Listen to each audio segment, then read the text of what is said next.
O tempo terrestre é linear e constante. Porém, o tempo é relativo e por isso passa de maneira diferente de acordo com o lugar em que se encontra. Sendo um grande destaque e exemplo dessa afirmação, o universo afora. E hoje, no mundo desconhecido, vamos mostrar como realmente funciona o tempo no espaço. Mas antes de conferir, inscreva-se no canal e ative o sininho de notificações para que você não perca nenhum vídeo. No dicionário oficial brasileiro, a palavra tempo é definida principalmente como uma série ininterrupta e eterna de instantes, mesmo que para nós o tempo seja conclusivamente finito. Mas tal palavra também pode ser fácil e comumente atribuída a outras diversas coisas, uma vez que se encaixa tanto na ciência, religião e, claro, também na filosofia.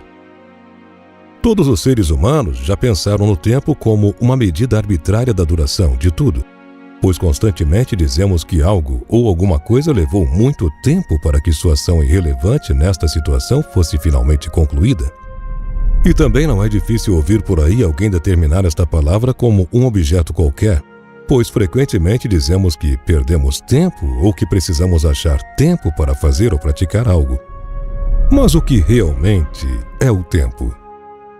Para uma melhor compreensão, é preciso entender parcialmente a teoria da relatividade de Albert Einstein. Esse grande físico teorizou e relativizou o tempo no ano de 1905, aos 50 anos de idade. A teoria tem dois postulados, sendo o primeiro que diz simplesmente que as leis da física são literalmente as mesmas em qualquer referencial inercial. Referencial inercial é apenas aquilo que está sendo considerado em repouso.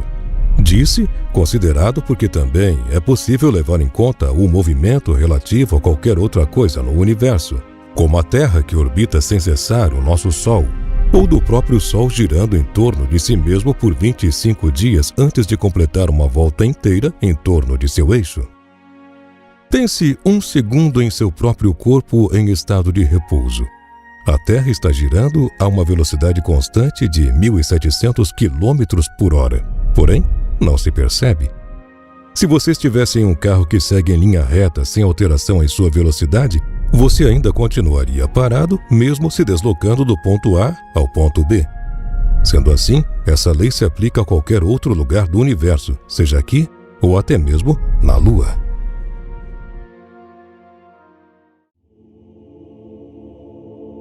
O segundo postulado afirma que a luz viaja a uma velocidade constante no vácuo, independente da velocidade de sua fonte de luz. No século XIX, percebeu-se que a luz viaja em forma de onda, assim como o som, porém viaja por meio de algum tipo de matéria. Então as pessoas da época começaram a pensar que a luz se comportava da mesma forma e chamaram seu meio de transporte de éter. Mas isso não passa de um meio hipotético. E como provar isso? Isso foi possível depois da invenção do interferômetro. Esse dispositivo mede as possíveis diferenças na velocidade da luz que ocorreria caso realmente existisse algo com o éter. Porém, tudo que este aparato provou é que realmente a luz age como uma onda, porém sem a necessidade de um meio necessário de transporte. Sendo assim, algo inteiramente livre em suas direções, sendo algo que viaja através de qualquer espaço vazio.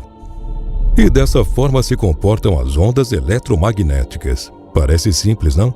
Se for assim, o que há de tão impressionante nesta teoria? Um dos fenômenos mais incompreendidos da ciência em relação a essa tese de Einstein é a dilatação do tempo.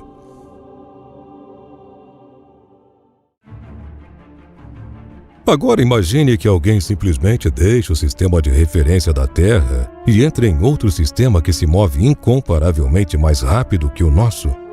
Se ela voltasse cerca de um ano, perceberia que se passaram mais de 30 anos na Terra e estaria apenas um ano mais velha fisicamente. Tudo porque o tempo é relativo e passa mais devagar para quem está a uma velocidade superior à outra. Como ir a bordo de um automóvel do ponto A ao ponto B é mais rápido que percorrer a mesma distância a pé. Mas por que exatamente as pessoas são capazes de experimentar o tempo de uma forma diferente? Tudo pode ser explicado através da equação de velocidade igual a distância dividida pelo tempo em questão. Tirando uma rápida e eficiente conclusão, a teoria da relatividade foi capaz de provar que o tempo e o espaço não são distintos, ou seja, um está diretamente relacionado ao outro, tendo a luz um papel fundamental para provar que o tempo não é eternamente estático. Para entender como o tempo realmente funciona no espaço, é preciso entender verdadeiramente como ele funciona no nosso próprio planeta, a Terra.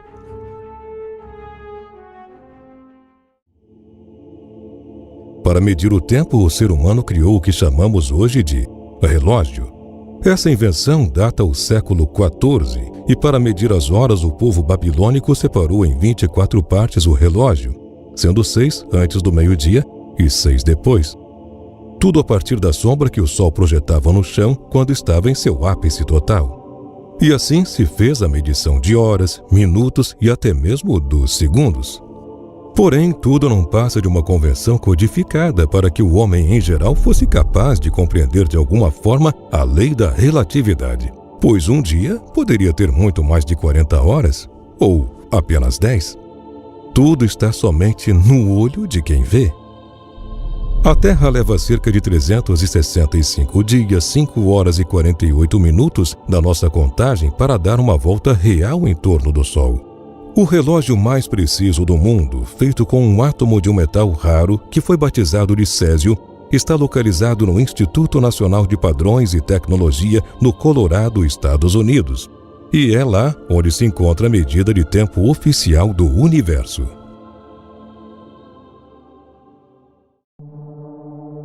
É comum as pessoas associarem o tempo ao dia e à noite, mas pare um pouco para raciocinar. Não há dia ou noite no vácuo do universo. Se houvesse sol por um ano completo na Terra, você ainda assim seria um ano mais velho no fim das contas, mesmo o dia estando congelado, certo? Esta medida de tempo pode ser de certa forma eficiente para o globo terrestre, mas e no espaço? Como bem se sabe, planetas distintos da Terra possuem um tempo completamente diferente do nosso. E isso ocorre porque, como já foi explicado, o tempo na física é visto propriamente como uma medida de transformação. Ou seja, se é tudo estático e paralisado, o tempo simplesmente não passa, a não ser que a matéria se transforme. O ser humano pode ser usado como uma forte referência de matéria, pois somos feitos de átomos e todo o processo que faz com que nossos átomos em questão se transformem, então, é uma medida de tempo. Assim como o relógio à base de césio, em que seus elétrons basicamente pulam de uma órbita para outra com uma frequência extremamente regular. Em outros astros, a gravidade é completamente diferente, podendo ser mais forte ou mais fraca. Esse processo de posicionamento dos elétrons em relação aos átomos muda drasticamente. E como são considerados um relógio, podem passar mais rápido ou mais devagar, alterando significativamente o tempo ao qual conhecemos.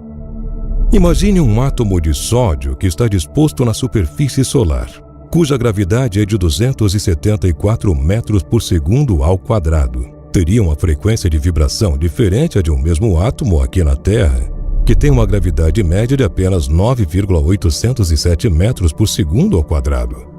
Por isso, no espaço, o tempo não é processado como o nosso, pois depende de uma medida de transformação da matéria em questão, que é afetada pela gravidade.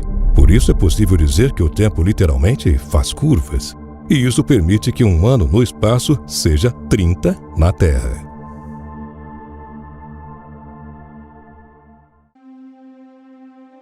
Se você ainda tiver dúvidas e quiser entender melhor como funciona o tempo, recomendamos que você assista o filme Interestelar, dirigido por Christopher Nolan, onde os personagens astronautas da trama acabam entrando em um buraco de minhoca espacial e vivem muitas medidas de transformação diferentes. Será possível entender mais detalhadamente como o tempo realmente funciona no espaço, pois apesar da relatividade temporal, é possível sim compreender de uma forma geral o mecanismo que rege toda a matéria ao qual se dá um nome de tecido espaço-tempo.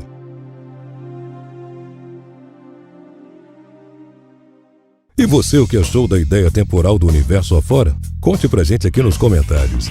E não se esqueça de conferir os vídeos anteriores do canal Mundo Desconhecido.